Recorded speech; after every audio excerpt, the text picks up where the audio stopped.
C'était difficile au début parce que je l'ai pas... Par tous les moyens, j'ai évité de dire que c'était ça, quoi. Et puis les jours ont passé. Grande révolte. Puis après, j'ai pris un peu les choses en main. Je me suis un peu... J'ai téléphoné à quelques associations, dont France Alzheimer, qui m'ont très bien reçue. Et là, j'ai commencé une formation des dents. J'ai rencontré des psychologues.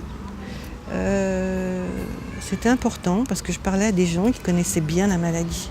Le premier regard qui est capable de nous enrichir avec le plus de finesse, c'est le regard des pairs, PAIRS, c'est-à-dire de nous bénévoles de France Alzheimer, qui dans l'immense majorité des cas avons vécu personnellement la maladie. Ça permet d'apprendre, de comprendre mieux les réactions parce qu'au départ, lorsqu'on ne sait pas, moi ça m'agaçait prodigieusement de devoir faire un truc 10 minutes, je ne comprenais pas.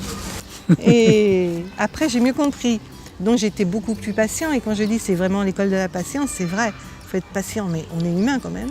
Et parfois, bien sûr, ça m'arrive d'exploser un peu.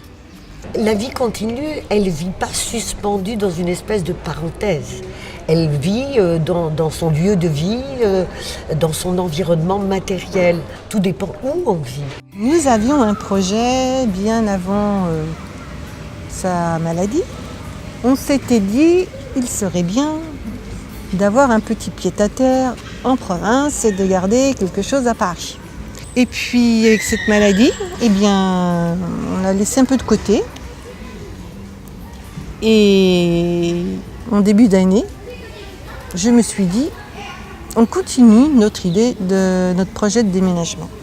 Parce que je vais faire en sorte de prendre une maison qui soit adéquate. Une maison sans marche, côté pratique aussi. Une chambre au rez-de-chaussée avec une salle de bain, avec le jardin, éviter les marches, quoi. Puisqu'on démarre, autant tout penser à tout. Nos vieux jours. Nos vieux jours ensemble.